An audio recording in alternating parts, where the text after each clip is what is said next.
오늘 시장 일단 나스닥 일단 네. 중국서부터 볼까요? 네네.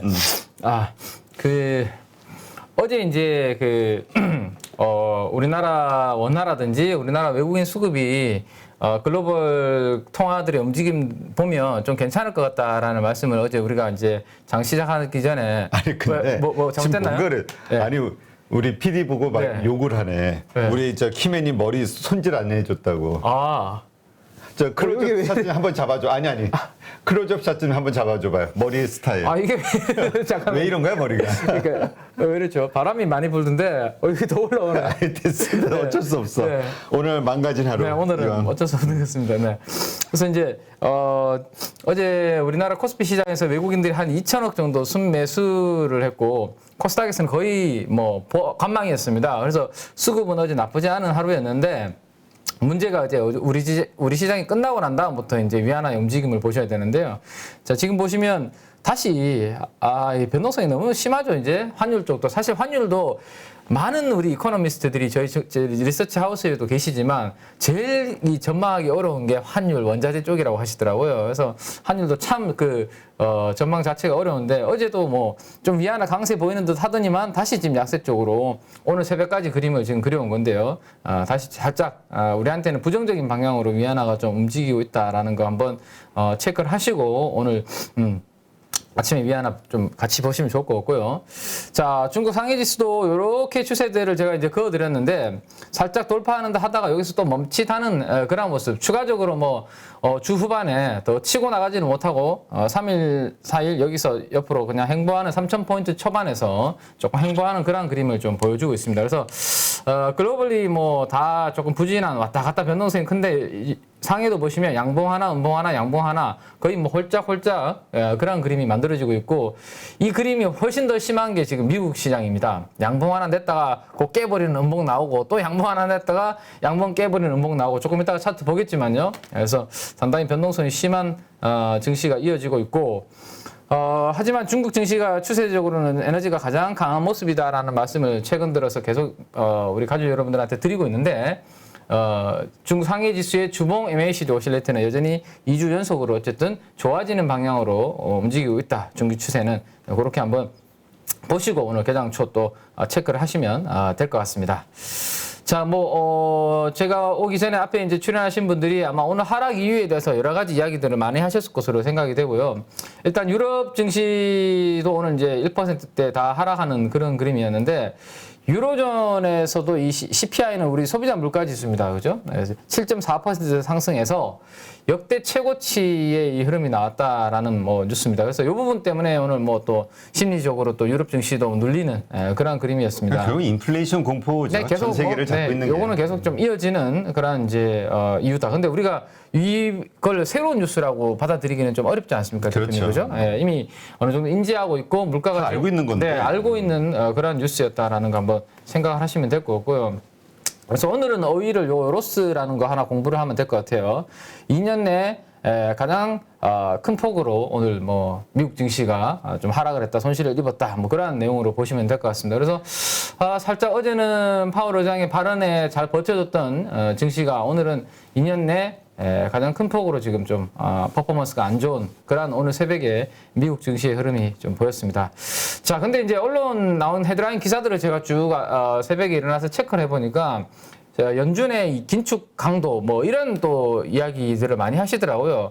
근데 또 저는 이제 그렇게만 보기엔 좀 어렵다라고 생각되는 게 지금 보시면 연준의 긴축 강도가 강해졌다라면 스탠스가 연준의 생각을 가장 민감하게 잘 반영하는 2년물 국채금리가 위로 올라왔었어야 되거든요. 그렇죠. 그죠? 근데 지금 보시면 오히려 이렇게 하락하는 그림이 나왔거든요. 그래서 연준의 긴축 강도 때문에 오늘 새벽에 미국 증시가 영향을 받았다라고 보기는 좀 어려울 것 같고 10년물 국채금리도 마찬가지입니다. 3%대 갔었는데 오히려 3% 위로 더 갔어야죠. 그러면 지금 보면 2.88%대로 오히려 아래로 지금 떨어지는 모습을 보였거든요. 그래서 오늘 하락의 이유는 연준의 강한 긴축 스탠스보다는 다른 쪽에서 찾는 게 맞지 않을까라는 것을 말씀드리고 싶고 우리 대표님께서도 조금 전에 코멘트를 좀 하신 것 같은데 저는 이제 결국에는 이 방금 보여드리고 있는 요 내용이 핵심이지 않나라는 생각입니다.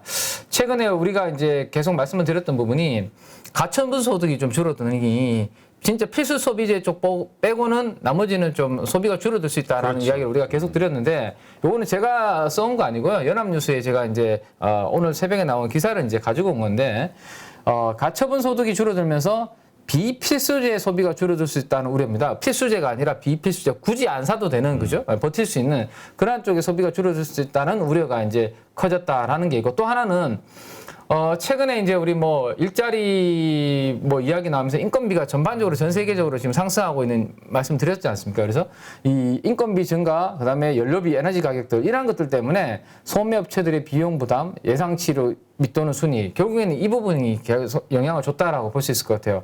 자, 근데 뭐 미국 시장 장시하기 전부터 뭐 타깃, 월마트 뭐 어제 오늘 많이 빠졌지만 사실 이 내용으로 인해서 실적이 조금 안 좋을 수 있다라는 것도 이미 어느 정도 생각하고 있는 부분이거든요. 전혀 새로운 내용 아니잖아요, 대표님. 그죠? 그래서 아니면 우리 이제까지 그래서 주식 살 때 필수 소비재주 사자 네, 계속 네, 이 네. 얘기도 해왔잖아요. 아니면 뭐 소비에 진짜 우리가 지난번에 이제 양극단에 있는 진짜 잘 나가는 부자들이 소비하는 그쪽을 사든지, 아니면 다이소 이야기를 제가 계속 해드렸는데 어중간한 브랜드와 어중간한 회사들은 좀 힘들 수 있다라고 말씀드렸는데 이미 이것도 우리 8.15 가족분들과 많이 공유했던 내용입니다. 그래서 저는 결론적으로 오늘 새벽에 우리가 뭐 특별히 새로운 뉴스는 없었다. 하락에 제 생각에는 아니, 그리고 타깃의 그 실적을 보면은 매출액은 늘었어요. 네. 이익이 이제 줄은 것 때문에 그런 그렇죠. 건데 네. 많이 줄었다는 거. 그게 이제 요 부분이죠. 대표님이 그 얘기 하실 줄 알고 제가 요 재료를 관심법. 네네 가져왔습니다. 오늘 왠지 인사도 또 안 하실 것 같은 느낌도 들었는데 방송 끝나고 또 인사하자 그러실까봐 먼저 했더니만 아무튼 자 이 CF라는 거는 캐시플로우입니다. 캐시플로우 플러스가 돼 있죠. 기업으로 들어오는 이제 돈인데 결국에는 매출액입니다. P 곱하기 Q. 요거는 이제 올라가야 좋은 거고, 그다음에 CF 마이너스는 캐시플로우 마이너스 나가는 거죠, 그죠? 그럼 이거는 당연히 나가는 거니까 비용은 줄어들어야 좋은 겁니다. 근데 지금 조금 전에 앞단에서 이제 오늘 새벽에 일부 기업들의 순이익 예상치 하락, 뭐 그다음에 비용 증가 이 부분들이 다 아래쪽에 있는 부분들이거든요. 아래쪽에 있는 부분들. 그래서 이것 때문에 지금 밑에 단기 순이익이 생각했던 것보다 지금 이렇게 안 좋게 나오는 이런 그림입니다. 그래서 제가 계속 우리 가족 여러분들한테 말씀드리는 게, 이거 가격 전가가 안 되는 기업은 반등할 때 잘 이번에 1분기 실적 뜯어보시고 전가 안 된 기업들은 버려야 된다라는 거. 제가 그래서 주가가 이렇게 많이 빠진 상태에서 여기에서 뭐 우리가 뭐 막 패닉 셀을 할 필요는 없지만 내가 가지고 있는 종목들에 따라서는 일부 교체를 하거나 일부 현금을 만들어야 될 수도 있다라는 것을 케이스마다 다르다라는 말씀드렸고, 가장 큰 케이스 중에 하나가 제가 요 원재료 부분, 요 부분을 위로 전가를 못하면 앞으로 2분기, 3분기는 더 심해질 수 있어요. 지금 시장에서 불안한 거는 1분기는 우리가 생각했던 것보다 좀 선방했다라는 부분이거든요. 근데 이게 어느 정도 원자재 투입되는 게 리딩 타임이 있기 때문에 지금은 예전께 약간 투입되고 있고, 진짜 이번에 올라가는 원자재가 투입되는 2분기에는 실적이 과연 선방하고 방어할 수 있을까라는 우려감이 지금 계속 커지고 있는 상황이거든요. 그래서 2분기 실적까지 보자라는 게 여의도의 기관 투자가들의 약간의 심리적으로 지금 생기고 있는 부분입니다. 2분기에는 생각했던 것보다 방어 못하면 이제 또 팍 될 수 있기 때문에, 그래서 꼼꼼하게 이 부분은 앞으로도 계속 시장의 이슈가 될 수 있기 때문에 우리 가족 여러분들이 계속 체크하셔야 되는 부분이고, 오늘 새벽에 가장 큰 부분은 이 부분이 결국에는 또 영향을 줬다. 근데 전혀 새로운 내용의 뉴스는 아니었으니 미국의 그 지수 하락폭만 보고 너무 우리가 겁먹고 오늘 우리 시장을 맞이할 필요는 없겠다 정도 말씀을 드리면 될 것 같아요. 네, 알겠습니다. 자, 근데 왜 그 말이 그렇게 위로가 안 되네요? 그래요? 힘이 안 나네. 조금 더 분발하셔야 될 것 같아요. 그래요? 알겠습니다. 워낙 투심 자체가 안 좋다 보니까 대표님도 아마 미국 시장 많이 빠져서 제가 봤을 때 조금 의욕이 좀 상실하신 게 아닌가 싶은데. 아니요. 네, 그게 아니에요? 근데 저는 좀 솔직히 말씀드리면 저는 미국 주식이 저는 지금 한 90% 가까이 돼요. 포트폴리오에 국내보다. 근데 네. 저 그냥 보지도 않아요, 사실은. 아예 안 보시는군요. 이거 뭐지? 이 아침 미국장 이제 이거 서치하면서 네네. 많이 빠졌네, 올랐네. 왜냐면 난 사면서부터 한 3년에서 5년 후를 네네네. 보고 했기 때문에. 네네. 예. 하여튼 그런 거 제가 좀 너무 무딘가요? 아니요, 무딘 건 아닌데 제가 약간 얄미운 말씀 드려도 되겠습니까? 하지 마세요. 알겠습니다. 아니 장도 빠졌는데 왜 얄미운 말을 해? 그러니까요. 이게 괜히 하세요. 저도 미국 주식이 저희도 사실 뭐 국내 주식보다는 사실 미국 주식이 훨씬 더 이제 활발하게 할 수 있는 여건이거든요. 국내 주식은 좀 하기 어려운데 미국 주식 중에서 저도 가지고 있는 종목이 이제 저는 워렌 버핏 형님의 버크셔 해스웨이를 저는 이제 조금 보유를 하고 있습니다. 근데 뭐 나쁘지 않더라고 성과가. 왜냐하면 이제 뭐 단기적으로 산 게 아니라 이미 산 지가 좀 됐기 때문에 그래서 뭐 저는 뭐 심리적으로 좀 괜찮은 편인데 아래가 그래서 그러니까 워렌 버핏 형을 믿고 있다. 그게 아니라 그런 게 하나가 있고 하나는 완전히 극단적인 종목이 하나가 있습니다. 제가 이게 에너지 가격이 얼마 전에 급락을 했잖아요. 지금은 올라가고 있지만 그래서 제가 3배짜리 숏을 쳐놓은 게 있어요. 지금 그게 어떻게 되겠습니까? 그게 마이너스 한 80% ETF가 하고 있는 게 있거든요. 근데 하나는 워렌 버핏의 하나는 뭐 엄청나게 수익이 나 있고 하나는 완전히 그 박살 원금이 거의 다 까먹어졌고 그래서 양극단의 흐름을 보이고 있어서 저는 그냥 공부 삼아 이렇게 그냥 해보고 있는데 참 이게 투자 판단의 선택에 따라서 완전히 이게 극단의 흐름이 나타날 수 있다는 것이 참 저도 몸소 체험을 하고 있습니다 요즘. 아이 그건 아무것도 아니에요. 아니 봐봐요. 그냥 오를 때는 10%, 15% 쫙 올라. 근데 또 다음 날은 14% 빠져. 그렇죠. 그러니까 이거를 만약에 단기 대응을 한다고 일단 어느 순간부터 딱 결심을 했거든요. 단기 대응은 포기하겠다. 네. 그냥 지켜보자. 그러게요. 자, 한국장 계속 얘기해 볼까요? 네. 그래서 이제 오늘 새벽에 이제 원자재 쪽 흐름까지 한번 생각해 보시죠. 그래서 제가 보유하고 있는 ETF가 박살난 이유가 원유가 생각했던 것보다 계속 이렇게 원유 시대는 끝날 줄 알았는데 3배짜리를 네네. 투기를 했으니까 투기를. 투기인가요? 3배짜리 하면. 3배짜리면. 근데 원유의 시대는 이제 종말을 맞을 것이다라는 게 대부분의 컨센서스였잖아요. 그렇죠. 네. 무슨 자산이라고 했죠, 우리 그때? 우리 그 화석 연료는 점점 이제 없어질 것이고 새로운 이제 신재생 에너지 쪽의 시대가 돌아올 것이다라고 했는데 완전히 그런 부분이 빗나갔는데 아무튼 자 그래서 원유 선물 쪽 보시면 어제 이제 한 115 쪽 이렇게 강한 그림이었는데 지금 $110 아래로 살짝 오늘 원유 가격은 조금 쉬어가는 그런 그림이 만들어지고 있습니다. 그래서 전 세계 글로벌 증시가 좀 하락하면서 뭐 위험 자산인 원유도 조금 하락하는 그러한 그림이었고요. 자, 밀 가격도 마찬가지네요. 밀 가격도 올라가다가 신고가를 경신했었는데 조금 주춤하는 그러한 그림을 좀 보여주고 있습니다. 자, 이러한 원자재 가격들의 하락은 이 달러 강세의 영향도 좀 받고 있다라는 생각입니다. 어제 같은 경우는 제가 매우 좋은 그림이다라는 말씀을 드렸었죠. 달러가 오래간만에 이렇게 큰 폭으로 하락하고 있어서 우리나라 외국인 수급 오늘 기대해 볼 만하다라는 말씀드렸는데 어제 진짜 오래간만에 외국인들이 코스피에서 2천억 정도 샀거든요. 근데 어제 오후 들어서 스물스물 이제 달러가 다시 지금 반전 강세로 올라오기 시작해서 오늘 새벽에는 소폭 강세로 지금 움직이고 있기 때문에 이 부분에 따라서 오늘 또 우리 외국인 수급은 어떻게 될지 장 출발할 때 수급 한번 잘 체크를 하시면 좋을 것 같습니다. 자, 대표님이 아까 기다리신다라고 했는데 이거 쌍봉으로 꺾였으면 좋겠다라는 말씀을 어제 드렸었잖아요. 이제 요렇게 됐으니까 이 기술적으로 제발 쌍봉의 흐름이 나오면 얼마나 좋을까. 그러면 좀 더 우리가 공격적 대응이 가능할 텐데라는 말씀을 드렸는데 역시 뭐 생각했던 기대대로 움직여 주지는 않는 것 같습니다.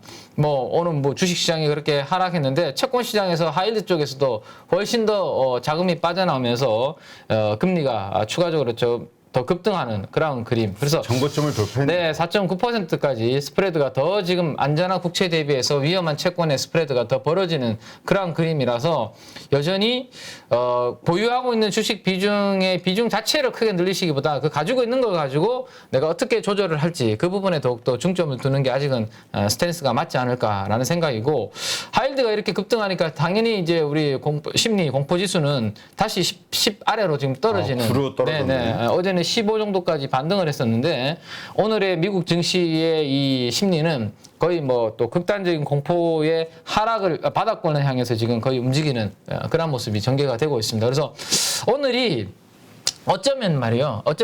마리오가 아니라. 어쩌면 말이요. 네, 마리오. 네네. 어쩌면 말이죠. 아, 이해해요, 오늘은. 아, 예. 3배짜리 해가지고 그러니까 망했는데 뭐. 제가 봤을 때 복구가 불가능할 것 같아요. 지금 웬만해서는. 네, 아무튼 잘하면 생각 외로 이 큰 폭의 이란 이 하락이 저점을 만들 수도 있거든요. 의외로 오히려. 그래서 별 큰 악재가 새로운 악재가 아닌 거로 인해서 시장이 호들갑을 많이 떨었고 그걸로 인해서 오늘 미국 증시도 하락을 큰 폭으로 했는데 우리도 오늘 시가부터 좀 크게 하락할 가능성이 높은데 이러한 상황에서 새로운 재료가 없었다. 그러면 오히려 저는 오늘 어제 뭐 봉이 여기였다면 이렇게 오늘 시가는 낮게 출발할 가능성이 높잖아요, 그죠? 네. 근데 어제는 전강 후약이었다면 오늘은 우리가 시가는 낮게 출발하면서 야, 이 새로운 악재는 아니잖아. 그거 뭐 인건비 뭐 하루 이틀 이야기야. 에너지 비용 올라가는 거 아마 이렇게 스물스물 올라오는 그림으로 만들고 잘하면 진짜 이제 잘 돼야 되겠죠.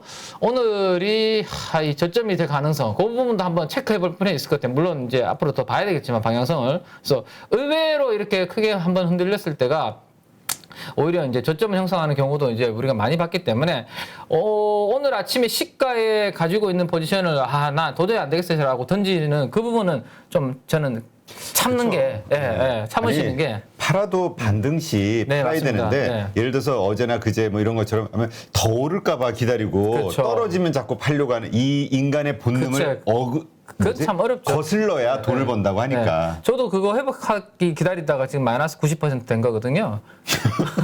아니, 왜 아침부터 네.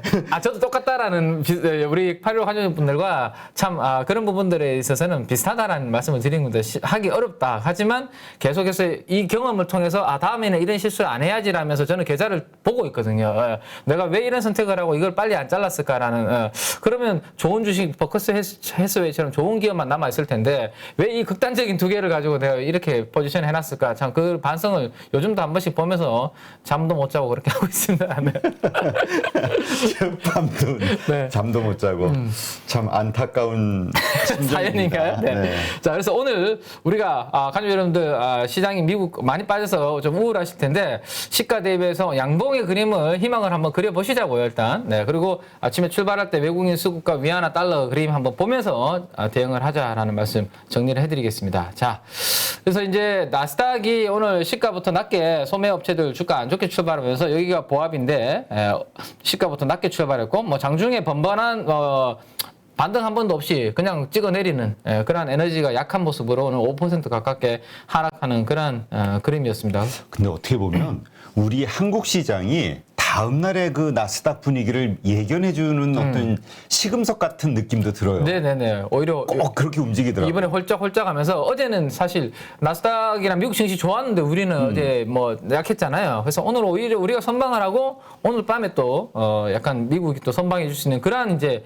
그림이 될 수도 있으니까 어쨌든 시가의 패닉셀 동참은 좀 자제하자라는 말씀드리고 이 빨간 판을 보시면 참 난감하구나라고 느낄 수 있을 것 같아요.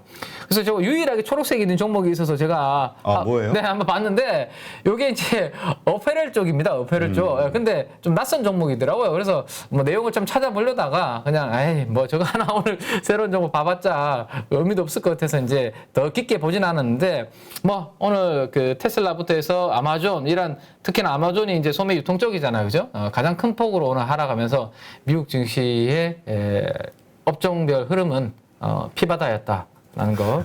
비받아야 돼. 네, 말씀을 드리겠습니다. 난 저의 빨간색을 보니까 민 팀장님 팬티 색깔이 궁금해지지. 늘 그러니까 빨간색이죠. 네, 오늘도. 늘 이 색깔인데 이게 시장에 약발이 잘 안 먹혀서 속상한 키맨입니다. 네. 색깔을 바꿔봐요. 의미 없는데. 너무 많이 사놔가지고요. 아까 선물로 해주시면 네. 선물로. 다 빨간색으로 알았어요. 제가 사놔가지고 파란색으로 하나 해드릴게요. 네네. 그러니까 왜냐면 한국장 대비 네. 미국장 대비. 미국장은 파란색이 좋으니까.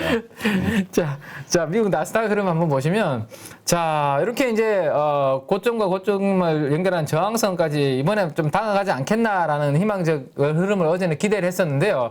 야, 뭐 에너지가 사실 중국보다는 훨씬 못 미치면서 택도 없이 여기에 공간까지 아직 여백을 만들어 둔 상태에서 최근에 올라오는 양봉을 깨버리면서 오늘 음봉으로 마무리가 되었습니다. 그래서 오늘 하나의 이 음봉으로 봤을 때는 참 올라오기가 힘이 드는구나. 그래서 12,000포인트 여기 돌파하는 게 참 좀 어렵구나라는 생각을 하게 됩니다. 그래서 오늘 우리 시장 선방을 좀 해주면 오늘 밤 미국 시장이 우리 시장 영향을 받아서 좀 다시 또 회복해주지 않을까 한번 기대를 해보면서 일단 우리 시장 한번 맞이해보죠. 자, 주봉 MACD 오실레이터가 어제는 네, 이렇게 살짝 좋아지는 그림이다라는 말씀드렸습니다. 그죠? 근데 그렇죠. 주 초반의 흐름을 가지고 판단하기는 어렵고 혹시라도 또 나스닥이 3, 4% 빠져버리면 이거 다시 길어지는 그림이 될 수 있다라는 말씀을 괜히 드렸던 것 같아요. 오늘 이렇게 돼버렸습니다. 다시. 입이 감정이 없네. 그러니까 가만히 제가 있었으면 될 텐데 혹시라도 3% 이상의 하락이 나오면 다시 이게 음봉의 길이가 길어질 수 있다라는 말씀을 어제 드려버렸는데 오늘 새벽에는 진짜 다시 이게 길어져 버려가지고 미국의 중기 에너지는 아직 돌려 세우기는 참 부족하구나. 그래서 좀 어렵다 단기적으로 그런 그림이다 말씀드리겠습니다. 네. 그래서 왜 갑자기 왕이가 튀어나옵니까? 네, 이제 국내 쪽을 봐야 되는데, 네, 어제 이제 뭐 가장 이슈가 됐던 부분들이 이제 중국 소비재 관련된 부분이 계속 지금 시장에서 불안한 이야기가 많이 나오고 있어서. 그렇죠. 네. 왜 중국도 그러니까. 그러니까 결국 다 이 소매 지수, 그러니까 이게 지금 이게 경기 침체에 대한 걱정, 공포를 자꾸 불러일으키는 거죠. 이 지표들이. 네. 그 왕이 외교부장이죠. 뭐 중국의 거의 뭐 탑 2인자, 3인자 뭐 정도 되시는 분이 직접 우리 그 박진이죠. 박진 외교부 장관한테 전화를 하셔서 불쾌감을 드러냈다라는 기사가 이제 공식적으로 이렇게 나와서 제가 이제 가지고 왔는데 요게 이제 이게 외교 문제가 우리나라랑 무슨 주식 시장이랑 무슨 상관이야 이렇게 생각하실 수 있는데 이 주식 시장은 모든 것과 다 맞물려서 돌아가지 않습니까, 그죠?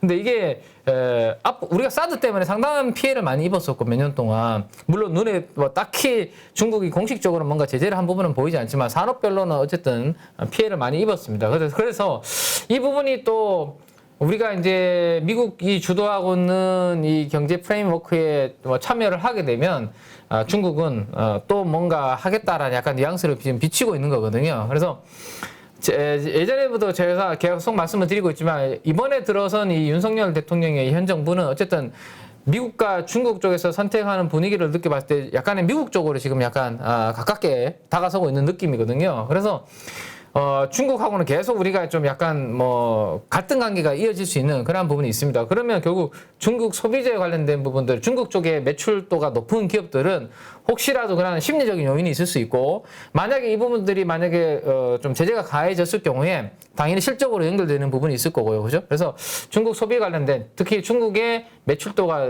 좀 큰 기업들은 혹시라도 지금 계좌에서 이제 보유를 하고 계시다면 우리 시장이 최근에 반등 줄 때도 있잖아요. 그죠? 오늘처럼 많이 하락할 때가 아니라 반등 줄 때는 조금 비중을 한번 줄여보는 고민을 해볼 필요가 있는 그런 시점이 아닌가. 지금이라도. 왜냐하면 올라가는 종목으로 교체해서 가지고 있는 것이 회복하기 더 빠른데 계속 안 좋아질 수 있는 쪽으로 가지고 내가 회복하기 기다리려면 더 힘들잖아요. 그죠? 좀 큰 그림으로 네, 내 큰 주식의 네. 방향성을 한번 보자. 그렇죠. 매출에 대한 방향성. 네네. 그래서 중국 쪽의 익스포저가 노출도가 큰 부분들은 앞으로 이런 갈등이 계속 좀 나타날 가능성이 있기 때문에 좀 고민을 포트폴리오 교체라든지 그런 부분들에 대해서 할 필요가 있고, 특히 중국 소비재들을 가지고 계신 분들은 점검을 할 필요가 있다라는 거고, 최근에 화장품 브랜드 업체들은 예전 대비해서 당연히 좀 안 좋을 수 있다라는 말씀을 제가 드렸는데, 대신에 상대적으로 좋을 수 있는 게 이제 우리가 OEM, ODM 이제 대신 이제 생산해주는, 그죠? 한국 콜마, 코스맥스가 굉장히 중국. 네네. 좋을 수 있다라는 이야기들을 많은 애널리스트들 리포트 보시면 그렇게 다 돼 있거든요. 근데 최근에 코스맥스와 한국 콜마도 보시면 엄청난 음봉이 크게 막 팡팡 떨어지고 있거든요. 그래서 지금은 어쨌든 중국 쪽으로 노출도가 큰 기업들은 실적도 그렇지만 심리적으로 계속 좀 이런 부분들이 있으니까 체크를 꼭 하시는 게 좋을 것 같다라는 거 먼저 국내 업종 보기 전에 말씀을 드리겠습니다. 네. 자, 화장품 업종이 그래서 ETF를 한번 그려왔는데요. 여기 초록색 선이 200일선의 이제 그 경기선이라고 말씀드렸습니다. 제가 미국은 우리처럼 5일선, 11선, 21선 보는 게 아니라 미국의 차트를 열어보면 51선과 200일선이 이동평균선으로 기본적으로 세팅돼 있다라는 말씀드렸죠. 그래서 200일선이 그 산업의 업황, 그다음에 그 종목이 시황을 보여주는 거다라고 말씀드렸는데, 이 화장품 쪽의 시황은 이렇게 계속 우하향하는 그림을 그리고 있고, 이번에 리오프닝에 대한 기대감으로 올라갔지만 거기에서 지금 딱 저항을 받고 부딪히고 있고 최근에 이 중국과의 이러한 분위기들 등등 그다음에 화장품 관련된 기업들의 실적 부진으로 인해서 거의 뭐 폭포수처럼 지금 하락을 하고 있습니다. 다른 코스피, 코스닥 대비해서 더 약하게 지금 하락하고 있거든요. 그래서 대표적으로 중국 소비재들은 조금 체크를 꼼꼼하게 하실 필요가 있겠다라는 거 말씀을 드리겠습니다. 네. 자, 그리고 이제 제가 하위 업종 그 기관과 외국인들의 매도 공통 업종으로 화장품 관련주들이 잡히는 것들을 우리가 계속 체크를 해드렸었거든요, 사실. 예, 오늘도 외국인들이 어제 화장품 업종을 이렇게 판 모습이 보이는데 기관과 외국인들이 동시에 화장품 파는 것들을 계속 포착을 해드렸기 때문에 그런 말씀을 드릴 때 왜 파는가 그런 부분 뉴스들을 꼭 체크를 좀 잘 하시면 좋을 것 같고요. 자, 어제 이제 기관들이 매수한 업종들을 보면 대표적으로 디스플레이 장비 업종을 좀 편입을 했습니다. 기관들은. 디스플레이 장비 중에서, 한 종목 들어온 거를 이제 말씀드리면, LX 세미콘이라는 종목이 있습니다. LX 세미콘. 이게 실리콘웍스라는 과거의 회사 이름이고, 사명을 LX 세미콘으로 변경을 했거든요. LX 그룹 쪽으로 이제 이렇게 완벽하게 이제 정리가 되면서.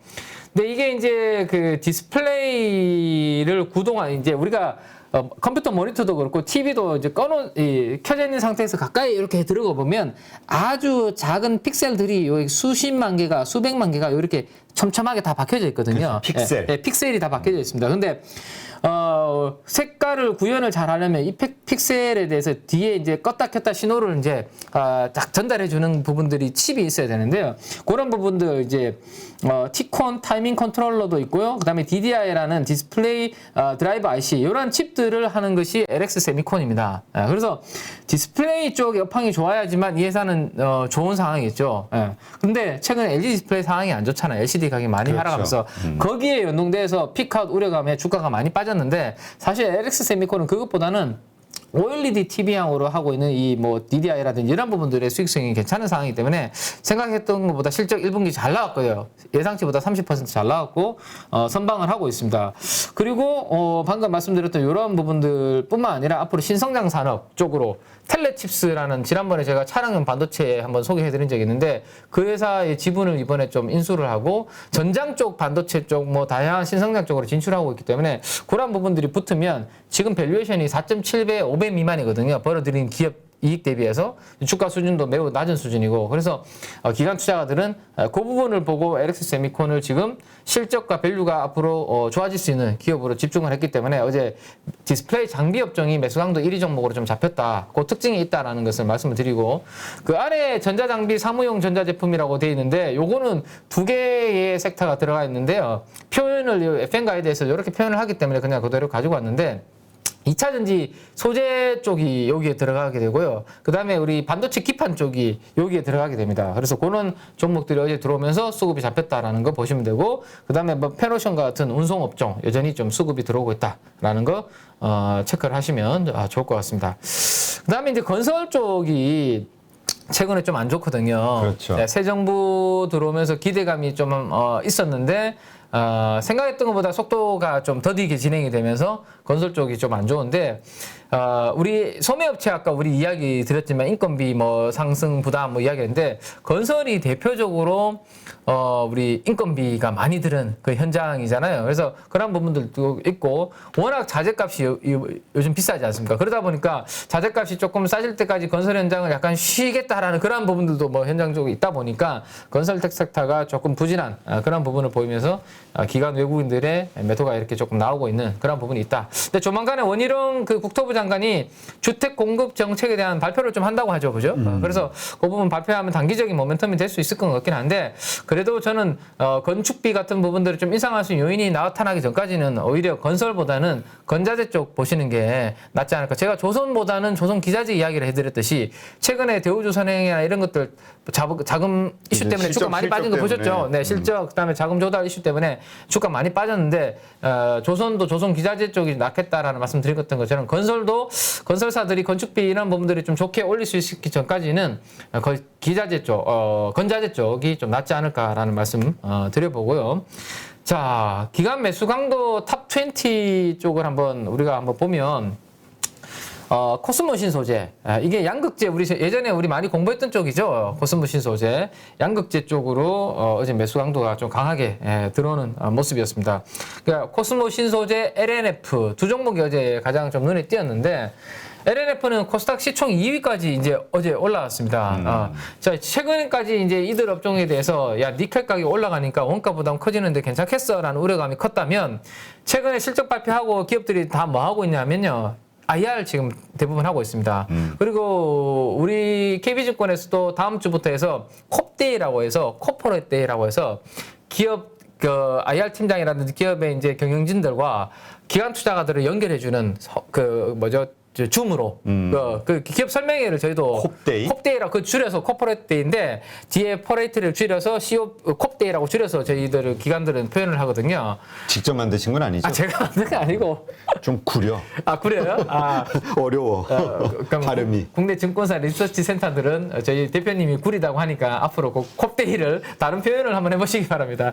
아무튼 그거를 다 하고 있는데 1분기 실적, 분기 실적 끝나면 보통 이제 본인들이 기업 설명회를 다 해요. 우리나라도. 그래서 1분기 실적은 이렇고 앞으로 2분기 그리고 하반기 우리 전망은 이렇습니다라는 것을 하거든요. 근데 최근에 LNF라든지 이런 기업들이 뭐라고 이야기를 하고 있냐면 좀 더 생각했던 것보다 좀 공격적인 스탠스를 이야기를 해주고 있습니다. 증설도 그렇고요. 그러면 증설 잘 되면 당연히 물량이 더 나갈 수 있는 그런 부분들 때문에 이 양극재 쪽으로 다시 이제 좀 긍정적인 수급이 그 기관 투자가들이 IR을 하고 난 다음에 매수 버튼을 좀 늘리고 있다라고 그렇게 생각을 좀 하시면 좋을 것 같고요.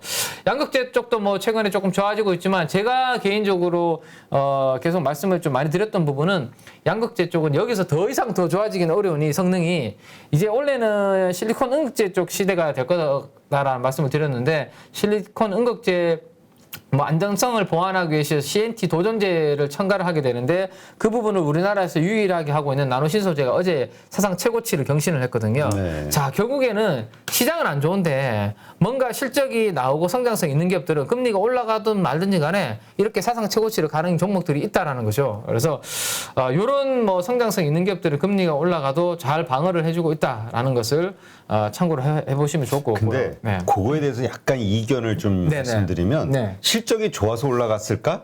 그렇지만 결국 기관이 사서 올라간 거잖아요. 그렇죠. 그러니까 기관이 근데 같은 실적이 좋게 나와도 파는 게 있고 네. 그러면 떨어지는 거고. 그러니까 기관이 살 마음이 드는가 안 드는가 그 환경까지도 좀 봐야 될 것 같아. 실적만이 아니라. 네, 그렇죠. 뭐 기관들이 결국에는 뭐 실적을 보고 이제 좋게 나왔을 때를 픽아웃으로 생각하고 파는 경우가 있고, 그렇죠. 네, 뭐 예를 들어서 나노신소재 같은 경우는 이제 거름마 단계라서 사실 밸류에이션을 말씀드리면 깜짝 놀라실 텐데요, 대표님. 밸류에이션이 제 기억으로는 88배입니다. 그러니까 지금 나오는 이익 기준으로 이 회사의 퍼가 80배 정도 되거든요. 그러면 기관 투자가들이 저 밸류에이션을 보고 사면 말도 안 되는 거죠. 그렇죠. 야, 이거 너무 비싼 거 아니야? 근데 이 나노신소재가 하고 있는 이 첫 걸음마 단계가 우리나라에서 국내 유일하게 하는데 앞으로 점점점 사용처가 늘어날 것이고 캐파 증설을 검토를 하고 있거든요. 결국엔 증설 모멘텀이라는 뉴스가 나오면 한 번쯤 쉬어가는 그런 그림이 오히려 저는 되지 않을까. 지금은 아직까지 이제 이제 퀄 테스트 끝났고 하나씩 이제 들어가고 있는데 이게 앞으로 양산 단계로 들어가서 증설을 하게 되면 숫자가 잘 나올 거라는 기대감을 땡겨서 반영하고 있으니까 오히려 증설이라는 뉴스가 딱 나오면 제가 봤을 때는 약간의 세로는 될 수 있을 것 같아요. 네. 그러니까 좀 봐야 될 게 실적이 좋게 나올 때 이미 기관이 매집을 많이 해놓은 종목이냐. 그렇죠. 그럼 그때가 차익 실현의 그렇죠. 기회니까. 네, 맞습니다. 만약에 목에 하지 않았다면 있으면. 그때부터 사겠지만. 네네. 그래서 나노신소재는 혹시라도 가지고 계신 분들은 그 뉴스가 나왔을 때가 오히려 좀 팔아야 되는 시점일 수도 있다라는 거고 그 이야기가 나왔으니까 같은 맥락에서 요거 하나만 더 말씀드리면 최근에 SM. 우리가 SM 이야기를 했잖아요. 의외로 실적이 별로 뭐 크게 좋은 게 없는데 주가가 좀 올라가고 있다. JYP 대비해서 실적은 안 좋은데 자 드디어 이제 SM에서 가장 아킬레스건이 이수만 그 총괄 프로듀스의 이 지분을 어떻게 하느냐, 그다음에 이 지배구조 정리가 어떻게 되느냐인데 조금 주춤했어요. 그 이슈가 주춤하면서 주가도 이제 고점 대비해서 한 20-30% 빠졌거든요. 근데 어제 그 언론 중에서 더벨이라는 그 언론이 있습니다. 기사. 네. 더벨에서 카카오 엔터에서 이수만 대표의 지분 한 19%가 18%를 3,600억 정도에 인수한다, 산다. 3,600억이 아닌거나 6,300억이네. 제가 거꾸로 이야기되는 6,300억 정도를 카카오엔터에서 이제 산다라는 이야기가 나왔습니다. 그래서 그러면 이거를 이제 지분을 이제 100%로 환산하면 한 3조에서 3조 5천억 정도 돈을 주고 사는 거구나라고 생각을 할 수 있거든요. 그래서 아마 제가 봤을 때는 매각이라든지 이 지배구조 관련된 정리가 마무리 단계에 들어가고 있어서 여기에 모멘텀 플레이를 지금 하고 있는 것 같아요. 그러면 기관들이 최근에 사고 있는 이유가 어제 더벨 기사를 통해서 나왔기 때문에 오히려 저는 오히려 단기적으로 이 지금 사고 있는 이유가 노출이 되었기 때문에 그 부분 때문에 SM이 올라왔다. 그러면 나왔다 뉴스가. 그러면 이것도 단기 차익 실현 관점으로 대응하는 게 오히려 좀 낫지 않을까라는 것을 저 개인적인 생각을 한번 공유를 해드리겠습니다. 이것도. 예, 알겠습니다. 자, 그렇게 한번 기관 매수 강도 상위 종목들은 이런 이유 때문에 좀 돌았는데 말씀을 좀 드렸습니다.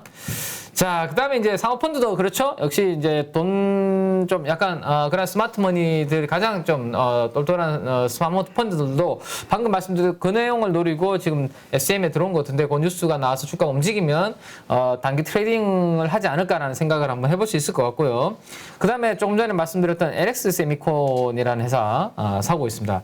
자, 아셈스라는 회사가 있는데요. 아셈스 요거 좀 특이해서 그냥 요거는 간단하게만 말씀드리면 우리가 운동화 같은 거 있잖아요. 나이키나 아디다스 같은 운동화 보면 그 밑창이라든지 밑창과 뭐 다른 면에 붙이는 부분을 보면 그러니까 본드로 이렇게 붙여가지고 이제 붙이는 그런 부분들이 있거든요. 근데 이게 약간 환경 이슈도 있고 해서 이 부분은 이제 본드보다는 필름형 접착제로 해서 이제 붙이는 그런 부분들이 있습니다. 그 부분은 이제 아셈스가 이제 본드를 대체하는 필름형 접착제를 하고 있는 회사거든요. 그래서 우리가 아는 글로벌 그 운동화 메이커 쪽으로 하고 있는 그런 부분입니다. 그래서 대체하는 부분이 있고, 그다음에 리오프닝 때문에 운동화가 이제 최근에 이제 좀 예전보다는 숫자가 좀 잘 팔리고 있고 그런 부분들 때문에 아마 사모펀드가 좀 공략하지 않나라는 거 한번 체크를 해보시면 될 것 같습니다. 그래서 한 상위에 한 두세 개 이렇게 간단하게 들어오고 있는 부분들 코멘트 드렸고요.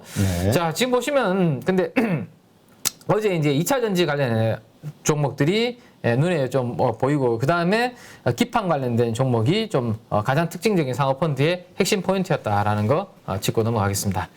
자, 연기금 쪽 흐름을 보면 코스모 신소재, 그 다음에 코인테크는 2차 전지 장비 쪽이거든요. 2차 전지 장비 쪽이 아마 뭔가 증설에 대한 모멘텀을 알고 연기금에서 먼저 좀 들어오고 있는 게 아닌가. 왜냐하면 최근에 2차 전지 장비주 중에서는 다른 종목들은 거의 좀 수급이 크게 안 들어오는데 코인테크만 지금 조금 들어오고 있거든요. 그러면 아마 이쪽에서 증설이라든지 수주에 대한 약간 뉴스를 먼저 캐치한 애들이 조금 선침해를 좀 하고 있지 않나라는 추정을 한번 해볼 수 있을 것 같습니다. 그리고 이제 세아제강 지수 최근에 말씀을 드리고 있는데, 자, 근데 이제 20일 날 방한을 하시는데 오늘이 19일이잖아요. 그러면 이제 거의 방한이 거의 임박했기 때문에 그 방한에 대한 모멘텀으로 이제 좀 플레이를 하신 분들은 단기적으로 아마 좀 챙기시려고 하는 그런 플레이가 좀 나올 수도 있다라는 것을 그 부분은 염두는 좀 해두셔야 될 것 같아요. 이제 그 모멘텀을 기다리고 사셨던 분들은 이제 방한이 임박했기 때문에 약간 가까워져서 조금 챙길 수도 있다라는 생각 아마 한번 해볼 수 있을 것 같고요. 자, 투신 쪽 흐름 보시면 투신에서도 역시 나노신소재 계속 이제 2차전지 음극재 쪽 공략을 하는 그런 모습이 특징적이고, 나머지는 특별하게 특징적인 종목은 보이지 않습니다. 자, 외국인 매수 강도 한번 보시면 한 종목이 눈에 확 띄는 거 보십니까, 대표님? 한탑, 원탑인데 진짜. 야, 상당히 센스가 있으십니다. 저는 한탑을 보면서 원탑이라는 표현을 써야 되겠다 생각조차는 못했는데 대표님, 상당히 제가 존경합니다. 네. 네. 저는 3배짜리 같은 거 안 합니다. 저 투기성으로 한 거 아니고요. 시향을 보고 한 건데 시향이 틀린 거죠. 네.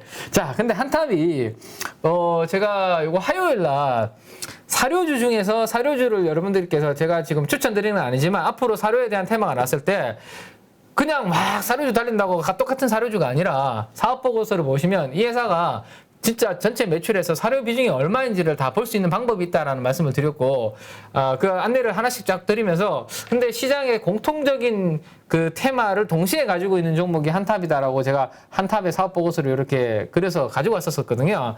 사료도 하고 있는데 이 회사가 밀가루도 하고 있네라는 거 그때 우리가 제일 마지막으로 공부했던 종목이 한탑이었습니다, 그때. 근데 한탑이 그저께는 음봉으로 하루 쉬었는데 어제는 다시 상한가를 가서 신고가를 갔더라고요. 종가 상한가는 말아버렸더라고요. 그래서 외국인들이 어제 이렇게 시가총액의 6%나 한 방에 매집이 들어오면서 어제 상한가를 말아버린 것 같습니다. 그래서 어제 상한가의 힘은 외국인들이 한타만 만들었고, 이미 이 부분은 왜 외국인들이 모멘텀 플레이를 하고 있는지에 대해서는 우리가 공부를 했기 때문에 아마 우리 가족 여러분들이 잘 알고 계실 것으로 생각되고요. 이 한탑이 구 영남 제분이군요. 네네, 제분. 네, 그래서 여기 밀가루 부분이 있는 거죠.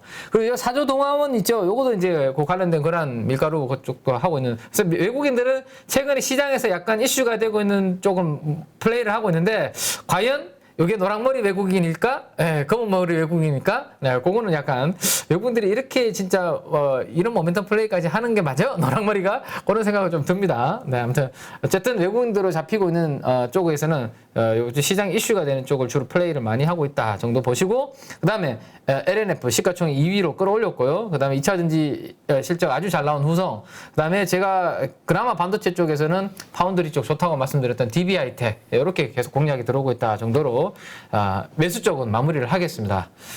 자, 사모펀드 쪽에서는 우리가 소켓 쪽에서 이제 마이크로 컨텍스트로 매도가 좀 나오고 있다라는 말씀을 드렸는데, 어제 차익 실현이 좀 나오는 모습이었고요. 네, 좋았던 것들 딱 차네. 네, 최근에 좀 시장이 또 약간, 좀 올라왔다라고 생각했는지, 또 이제 조금 오른쪽에 대해서는 차익 실현을 또 발빠르게 좀 하네요. 왜냐면 아비코 전자도 그렇잖아요. 그죠? 최근에 좀 잘 올라왔었는데, 사모펀드가 어제 시총에서 0.4%를 팔아버리니까 어제, 거의 8% 빠졌나? 그러니까 네. 요즘 같이 기관도 단타 잘 칠 때는 네. 기관이 매수를 여러 날 했다고 해서 들어가기가 네. 그러니까 아예 하루 이틀 그러니까 일찍 같이 들어가면 몰라도 네네네네.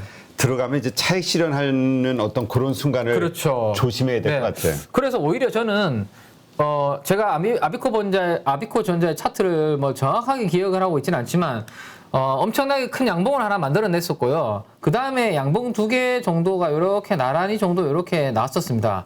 2-3개 정도가 나오고, 그 다음에 이제 어제 음봉이 이렇게 크게, 이거 음봉입니다. 이렇게 나온 거거든요. 자, 그러면 매수를 한다고 생각을 했을 때 어떨 때 매수를 하는 게 좋으냐라는 생각을 해봐야 되는데, 이렇게 이제 내가 DDR5 관련된 관점으로 파워 인덕터 기업이 아비코 전자가 이제 DDR5가 막 개화가 되니까 앞으로 하반기 내년이 더 좋아진다면 이거 사야 되는데 언제 사는지에 대한 고민이 이제 중요한데, 야, 결국에는 그 올라갈 때 따라 사는 것보다 지금 시장이 변동성이 크고 불안하니까 이렇게 한 방 크게 팡 떨어질 때가 저는 오히려 이 DDR5 쪽 시장이 좋아진다면 좋은 타이밍으로서 기회가 되는 거고, 이렇게 올라갈 때보다는 좀 지금 시장에서는 워낙 이제 변동성이 크고 안 좋으니까 하락할 때를 기다려서 사시는 게 오히려 좋지 않을까. 그래서 아주 대량 거래를 수반한 양봉을 만들어 놓은 그 시가가 저는 우리 가족 여러분들이 손절 가격, 리스크 가격으로 설정을 하시고, 그거 떨어지지 않으면 이번에 하락하는 구간에서가 오히려 저는 하반기에 이 DDR5 주도 섹터를 염두에 두고 아피코 전자를 오히려 싸게 살 수 있는 기회로서 한번 활용해 보시는 것도 저는 좋지 않을까라는 생각 해봅니다. 네. 자, 그 다음에 연기금 쪽 한번 흐름을 보시면 연기금도 이 동시에 순매도가 나왔네요. 그러다 보니까 확실히. 아니 근데 네. 딱 보니까 이거 같아요. 이게 우리 기러기 때 효과라고 하잖아요. 네네네. 그러니까 오를 때 예를 들어서 사모펀드가 사건 어디가 사건 저쪽이 수급이 해주니까 수급이 받쳐주니까 이걸 우리가 같이 들어가면 또 더 오를 수 있겠구나. 네네네. 팔면은 같이 팔아야겠구나. 이게 흐름인 것 같아 이게 보니까. 네, 그렇습니다. 그래서 올라갈 때 단기적으로 이격이 너무 많이 벌어지고 그럴 때는 좀 기다렸다가 조정을 좀 기다려서 편성하시는 게 좀 좋을 것 같고, 어쨌든 종목이 이렇게 매도가 나오다 보니까 이제 큰 폭의 변동성이 좀 있었다라는 거 보시면 될 것 같고요. 그 다음에 코스맥스 같은 리오폰이 하나투어, 모두투어 이런 쪽으로 동반해서 매도가 지금 계속 좀 나오고 있다라는 거 보시면 될 것 같습니다. 어제는 거의 전기간이 동시에 같이 팔았네요. 지금 보니까 아비코 전자는. 그죠? 아비코. 네, 투신이 그렇게 변동성이 컸군요. 그러니까 아까도 아비코 전자 왜 이렇게 많이 빠졌죠? 이런 질문이 있으셨는데, 네네네. 그러니까 결국 기관들이 팔아서. 네, 결국은 수급이죠. 네, 올라갈 때도 DDR5의 모멘텀 숫자 좋은 거 보고 기관들이 끌어올렸지만, 단기적으로 일단은 또 차익 실현도 기관들이 하면서 만들어줬는데, 저는 또 기관들이 들어오지 않을까라는 게 제 개인적인 생각입니다. 다른 악재는 없는 그렇죠. 거죠. 지금까지 파악된 게 있으면 제가 다음에 다시 또 업데이트를 해드릴 텐데, 그게 아니라면 이번에 좀 이렇게 빠질 때가 조금씩 모아갈 수 있는 또 기회가 되지 않을까라는 생각 일단은 한번 해봅니다. 자, 그래서 이제 좀 전에 우리 LX 세미콘이 편입되어 있는 디스플레이 장비 쪽 이야기를 간단히 드렸는데, 장비 쪽의 애널리스트들의 이 컨센서스 전망치는 살짝 출렁이는 듯 하다가 다시 지금 고개를 드는 그러한 그림이 영업이익입니다. 영업이익 컨센서스 추이는 이렇게 한번 보여드리면 될 것 같고요. 그 다음에 조금 전에 전자장비 사무용 제품 이렇게 편입되어 있는 쪽이 제가 2차 전지와 반도체 기판이 편입되어 있는 쪽이라는 말씀을 드렸는데, 이쪽은 여전히 애널리스트들의 추정치가 우상향 그림을 꾸준하게 그리고 있는 업황이 좋은 쪽이다라는 거 보시면 될 것 같습니다. 자, 어제 이제 실적이 아니라 수급이 이제 좀 독특하게 좀 집중이 되었던 쪽이 2차 전지 반도체 기판 쪽이 매수 강도가 강하게 들어왔는데, 그래서 탑 10 종목이 어떤 종목이 강하게 들어왔는지를 한번 제가 뽑아봤습니다. 뽑아보니까 여기 아모그린텍이라는 종목이 있고요. 그 다음에 대주전자재료, 그 다음에 동박을 하는 일진머티리얼즈, 이런 종목들이 쭉 있는데, 일단 아모그린텍이 뭐 하는 종목이냐면, 이게 이제 고효율 자성 소재라고 해서, 이 전기차 쪽으로 들어가는 소재라고 보시면 돼요. 그러니까 2차 이제 소재 쪽, 전기차 소재 관련주라고 보시면 되는데, 테슬라 쪽으로 고객사를 이제 확장하고 있는 그런 부분들이 있습니다. 그래서 2차 전지 소재가 우리가 시장에서 밸류에이션을 좀 높게 프리미엄을 받기 때문에 이 아모그린텍도 그런 쪽으로 밸류에이션 좀 리레이팅, 재평가에 대한 기대감이 좀 있는 것 같고요. 자, 그 다음에 대주전자 재료 쪽으로 오래간만에 수급이 들어왔는데, 이 대주전자 재료의 실리콘 응급제를 보완해주는 쪽이 안정성을 높여주기 위해서 보완해주는 쪽이 이제 나노신소재 CNT 도전제거든요. 근데 CNT 도전제를 하는 나노신소재는 주가가 많이 올랐는데, 대주전자 재료는 최근에 주가가 오히려 좀 쉬었습니다. 안 움직이고 조정을 많이 받았거든요. 그래서 오히려 지금 내가 2차전지 소재 쪽, 그 다음에 응급제 쪽을 만약에 좀 관심이 있다라면 많이 오른 나노신소재보다는 대주전자재료 쪽을 오히려 지금 쪽에서는 공부해보는 게 오히려 좀 타이밍상으로는 맞지 않을까라는 생각해보고, 그 다음에 응급제 쪽 역시 들어가는 동박 여전히 수급 들어오고 있고, 기판 쪽 대덕전자, LG노태 이쪽이 좀 들어오고 있습니다. 그래서 요거 관련해서는 뒤에 조금 자료를 가지고 왔으니까 간단하게 조금 더 업데이트를 드리도록 그렇게 하겠습니다. 네. 잠깐 물 한 잔만 좀. 네. 네. 드디어 진심을 토하기 위해서 물을 드시는. 늘 진심이죠. 물을 마실 때나 안 마시든. 네. 자, 최근에 이제 기판이 이제 그래도 이제 시장에서 상당히 강한 그러한 그림을 이제 그려주고 있고, 제가 지난번에 글로벌 기판 업체들의 캐파가 최근에 증설되고 있는 동향을 우리 가족 여러분들한테 보여드리면서, 기판 쪽에서는 스마트폰 쪽으로 좀 많이 이렇게 매출 비중이 있는 회사 말고, 특히 여러분들 용어 이제 너무 많이 들으셨을 거예요. 제가 FCBGA 계속 이야기를 드리고 있습니다. 이 플립칩 볼 그리드 어레이라는 FCBGA 기판, 이게 이제 고성능 기판이고, 여기가 이제 기술력이 상당히 고부가치이기 때문에 중국 쪽 기업들이 여기는 못 들어오기 때문에 상당히 여기서는 실적이 많이 나온다라는 말씀드렸고, 가장 기본적인 원리만 하나 좀 말씀드리면, 우리가 이제 그 컴퓨터라든지 이런 부분들을 뜯어보면 초록색으로 되어 있는 이제 인쇄로 기판이 넓은 게 있잖아요. 거기에 많은 수동 부품들이 이렇게 여기 실장을 하잖아요. 우리가 이 인쇄로 기판, PCB 기판을 뜯어보면. 근데 우리가 반도체 칩을 여기에다가 이제 붙여야 되는데, 이 반도체 칩은 엄청나게 미세화되고 있고 고성능입니다. 그래서 회로수도 많고 해서 이거는 상당히 이제 좀 하이엔드라고 보시면 돼요. 기술력이. 근데 이 초록색 기판은 로우엔드, 엄청나게 기술력이 낮은 그냥 단순한 이제 부품입니다.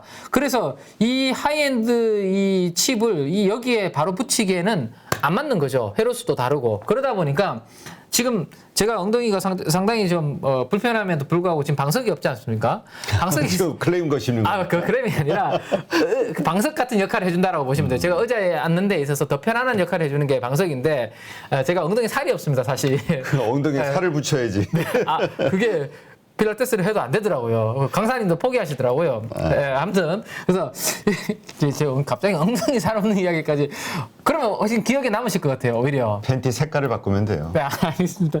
그래서 이 인쇄 히로 기판에 우리 고성능 반도체 칩을 붙이기 해주는 중요한 역할을 하는 게 반도체 기판. 그게 영어로 패키지 서브스트레이트, 반도체 기판, 우리나라 말로는 그게 이제 하는 게 회사들이 뭐 대덕전자라든지 이런 회사라고 생각을 하시면 돼요. 그래서 요거를 중간에 얇은 기판 하나 깔고 한번 붙이고 동그란 거, 요거 볼을 붙인다. 요걸 가지고 이제 인쇄 회로기판을 이렇게 붙이거든요. 그래서 이게 볼 그리드 어레이라고 생각하시면 됩니다. 그래서 여기 솔더볼 이런 것들을 하는 기업이 덕산 하이메탈이라는 기업이 있습니다. 그래서 요 시장이 커지면 커질수록 덕산 하이메탈의 요 소재 부품도 잘 나가겠죠. 그래서 거기까지 보시면 될 것 같고, 어쨌든 FC BGA라는 이쪽이 워낙 잘 되고 있어서 대덕전자, 삼성전기가 증설을 계속 하고 있고요. 그다음에 LG에너텍도 원래는 이 분야를 안 했는데 LG에너텍도 여기가 너무 잘 되고, F라고 앞으로 뭔가를 하려면 이거를 LG에너텍이 해야지 F라고 LG에너텍이 계속 같이 해나갈 수 있는 부분이 있거든요. 그래서 파주 쪽에 뭔가 증설하고 있는 부분도 애플향으로 증설하고 있는 걸로 제가 알고 있는데요. LG에너텍도 지금 보시면 4,130억을 투자해서 이쪽을 하겠다라고 발표를 했습니다. 네, 그래서 이쪽 시장이 상당히 핫하다라는 거 보시면 될 것 같아요. 그래서 그러니까 주도- PCB 쪽의 증설, 그쪽 섹터의 여러 업체들이 네. 증설하고 있는 건 시장이 앞으로 더 크게 네. 성장할 가능성이 그렇죠. 있다. 네. 이거겠죠? 그리고 주도주가 올해는 좀 바뀔 수 있다라는 것까지 말씀을 좀 드리고 싶습니다. 작년 한 해 그다음에 올 상반기까지 주도주는 사실 심텍이라는 이 회사가 주도주의 역할을 좀 해왔거든요. 그랬죠. 네, 주도주 역할을 했는데, 자, 지금 보시면 대덕전자가 작년도 12월 달에 1,100억을 증설 투자를 했고요. 4월 달에 2,700억을 또 증설을 했고, 최근에 하루 건너 이 표현이 좀 과하지만 어쨌든 이 FC BGA 증설 투자를 계속을 하고 있습니다. 그러면 짧게는 1년, 길게는 2년 뒤에 이 숫자가 증설한 숫자가 숫자로 증설한 부분이 이제 회사의 매출과 이익으로 이제 올라오겠죠. 네네. 볼륨 자체가. 그러면 성장률 측면에서 봤을 때 심텍은 최근에 증설하는 부분이 크게 없습니다. 지금 보시면 심텍 증설하는 내용 없잖아요. 예. 그래서 심텍은 숫자가 단기적으로 이제 앞으로 좀 조금 이렇게 갇힐 수 있는 부분 성장률이. 근데 대덕전자는 지금 FC BGA 쪽이 워낙 업황이 좋아서 증설을 많이 하고 있는데 시간을 두고 성장률 자체가 이렇게 올라올 수 있는 그 가능성 때문에 지금 여의도의 기관 투자가들의 이 부분을 보면 성장률 쪽에 꽂혀 있거든요. 어디가 더 성장률이 잘 나올 거야. 왜냐하면 지금 금리 올라오고 이러니까 성장이 갇혀져 있는 시대니까. 그래서 대덕전자 쪽으로 관심이 많은 상황이고, 지금 어제 흐름을 보시면 최고치를 경신하면서 어제 우뚝 솟은 게 대덕전자의 흐름이거든요. 그래서 네. 주도주의 흐름이 좀 앞으로 좀 바뀔 수 있다라는 거. 그리고 어제 또 차트에서도 뭐 에너지에서도 그런 움직임을 보여주고 스타트를 끊었다 정도 생각을 해보시면 좀 좋을 것 같습니다. 근데 여기서 질문 하나. 네. 그럼 왜 심텍은 증설을 안 할까요? 심텍은 FC BGA 쪽이 아니거든요. 예, 업황이 그렇게 지금 FC BGA 쪽으로 막 쇼치지가 있고 그런 쪽이 아니라 원래 하고 있던 회사들이 어느 정도 이제 고부가 같이 FC BGA 쪽으로 좀 이동하거나 하면서 거기에 남아있는 안 하는 것들 쪽이 잘 되면서 왜냐하면 공급을 많이 하는 회사가 5개였는데 한 2개 회사가 다른 쪽으로 이제 집중을 하면서 거기는 오히려 이제 수급이 타이트해지는 거죠. 거기에서 낙수 효과로 인해서 좀 잘 되고 있는 부분이기 때문에 심텍을 뭐 거기서 크게 안 하고 있죠. 증설을 거기서는. 네. 그래서 심텍이 하고 있는 부분과 대덕전자가 하고 있는 부분이 조금 다른 영역이다라고 그렇게 보시면 될 것 같습니다. 그러니까 아이템의 부가가치, 그러니까 우리가 음극재가 확 양극재가 떠오르는 것처럼 네. 여기에서도 이쪽 분야가 이제 앞으로 좀 떠오를 것이다. 대덕전자가 한 아이템이. 네. 대표적으로 그리고 또 하나 다른 부분이 여기 FC CSP라는 게 있는데 이 CSP는 휴대폰에 들어가는 이제 칩이거든요. 휴대폰에 들어가는 칩은 더 이렇게 작을 거 아닙니까? 우리 컴퓨터에 들어가는 것보다. 그죠? 당연히 휴대폰은 크기가 작으니까. 그래서 그 칩 크기와 유사하게 이렇게 패키지 서브스트레이트 기판을 이렇게 하는 게 FC CSP입니다. 이게 스마트폰 쪽을 하거든요. 이게 주로 하는 쪽이 심텍이 여기 쪽을 많이 하고 있고, FC BGA 쪽은 보면 지금 보시면 PC에 들어가는 CPU, GPU 쪽, 그리고 전장용 쪽입니다. 그러니까 칩보다도 훨씬 더 큰 쪽, 요 패키지 기판, 이런 쪽을 FC BGA 쪽을 대덕전자는 주력으로 하고 있다라고 보시면 되고, 이걸 훨씬 더 잘하고 있는 회사가 삼성전기, 그 다음에 글로벌리 점유율을 가장 많이 가지고 있는 회사 이비덴, 신코, 일본 회사들이 사실 점유율 70% 이상을 가지고 있습니다. 이 시장을 우리나라 삼성전기와 대덕전자가 뺏어오려고 하는 상황이 지금 전쟁이 벌어지고 있는 거죠. 네. 그렇다면 그거는 별로 안 좋은 거 아닌가요? 왜요? 네? 네. 왜냐면 시장이 막 커져가지고 네. 업체들이 그거에 수요를 맞추기 위해서 하는 거라면 네. 오케이. 아. 근데 뺏어오기 위해서라면 이게 이제 증설이 이제 나중에는 극심한 단가 인하의 네네네. 맞습니다. 근데 요게 만약에 그러한, 앞으로 수요가 별로 없는 시장에서 그냥 파이를 나눠 먹는 시장이면 별거 없잖아요. 그죠? 근데 지금 앞으로 요 시장이 지금보다는 서버 쪽에서 생각하시면 됩니다. 지금 우리 815가 하루에 영상을 얼마나 많이 찍는 시대입니까? 이게 앞으로 이런 서버를 계속 데이터 업체들이 증설을 계속 하고 있는 상황이고, 그죠? 지금? 사이사이 클레임을 거시네요.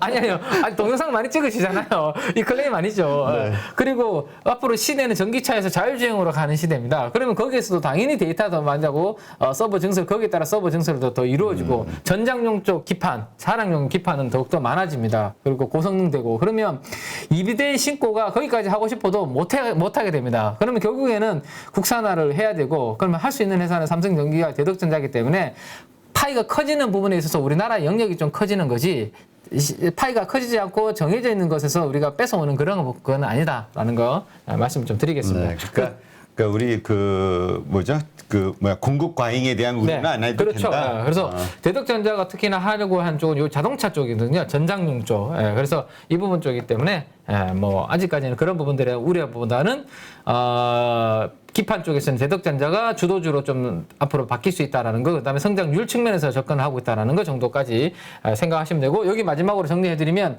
PC 쪽은 지금 보시면 다 패키지 기판이 FC, BGA 제가 설명드렸던 그림으로 그죠? 그런 쪽이죠, 그죠? 그다음 모바일 쪽은 보시면 CSP나 MCP, 요게 바로 심택이 하고 있는 쪽입니다. 그래서 심택이 하고 있는 쪽은 주로 모바일 쪽이고, 대덕전자가 하고 있는 쪽은 요쪽이고, 그다음에 전장 차량까지 같이 하고 있다. 이렇게 보시면 돼요. 네, 그럼 좀 다른 영역은 이제 이해가 되시죠? 네.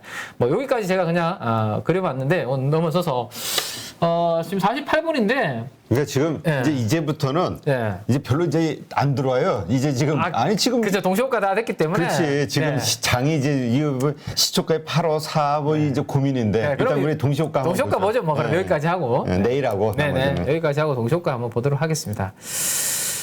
자, 이 동시호가 겁나 안 돼요, 지금? 이거 무슨. 급락하는데 왜 웃어? 그러니까 이게 어이가 없어서 시가가 2% 하락해서 출발하는 걸로 지금 나오니까. 네. 근데 사실 2% 나스닥은 지금 5% 빠졌는데. 네네. 나스닥 하락한 거 비해서는 뭐 그렇긴 하지만 지금 자 밑에 한번 보시죠. 지금 예라고 돼 있잖아요. 코스닥 앞에 예는 예상호가라는 겁니다. 예상호가가 2.16% 지금 하락 출발하는 것으로 나오고 있어서 자 이건 뭐 아침부터 투심이 상당히 안 좋을 것 같은데 지금 출발이 아직 한 11분 정도 남았습니다. 그러면 오히려 조금 더 이것보다 좀 뭐 큰 폭으로 하락할 수도 있을 것 같고 아니면 그렇죠. 뭐 조금 더 줄일 수도 있는데 어쨌든 2% 전후로 오늘 하락 출발을 할 것으로 즉 갭 하락이 시작이 될 것 같아요. 그러면 우리가 아까 예상했던 것처럼 갭 하락 시작하는데 과연 시가보다 종가를 회복하는 양봉을 만들 것인가 아니면 시가보다 밀어내는 음봉으로 진행될 것인가 이거는 이제 글로벌리 이제 그 뭐 통화의 움직임이라든지 이런 부분들을 우리가 한번 봐야 되는데 현재 시간 움직임 잠깐만 한번 볼까요? 그러면 위안화와 뭐 이런 부분들 잠깐 어떻게 움직이는지. 지금 우리 원달러는 네, 아직 괜찮은 거 오르진 않는데. 네네. 그 크게 움직이진 않는데 지금 보면 지금 아주 위로 방향을 뭐 큰 폭으로 움직이지는 않고 오늘 새벽에 움직임에서 큰 변화는 없는 움직임입니다. 달러도 104를 넘어서지는 않고 그냥 103.8 정도 수준에서 제가 캡처했던 새벽 6시 시간대에서 그냥 소강 상태 정도. 그래서 뭐 추가적으로 좀 안 좋아지는 그림은 아닌데요. 오늘 새벽에 이러한 그림에 따라서 오늘 외국인들의 수급이 아침에 어떻게 출발되는지를 우리 가족 여러분들께서 좀 확인하시고 대응을 하시는 필요가 있고 제가 말씀드리고 싶은 부분은 어쨌든 오늘 우리가 알려진 내용이 그렇게 안 좋은 우리가 몰랐던 내용이 아니니까 돌발악재는 돌발악재는 아니니까 시가에서 너무 겁먹고 막 내 가지고 있는 포지션을 막 줄이시기보다는 오히려 내가 줄이고 싶다면 낙폭 회복하는 걸 기다렸다가 저는 줄이시는 게 오히려 좀 맞지 않을까라는 말씀 드리고 싶습니다. 마지막으로. 네. 그리고 절대 이렇게 좀 변동성이 심할 때는요. 우리 민 팀장님처럼 3배수짜리 인버스가 됐든 뭐 레버리지가 됐든 이런 거 쓰지 마시고요. P2 좀 조심하시고 그래야 좀 버틸 수 있거든요. 네, 맞습니다. 네. 누구나 1시간 안에 200개 종목에서 좋은 종목을 고를 수 있는 그런 능력을 배양할 수 있도록 제가 도와드리려고 그렇게 하고 있습니다.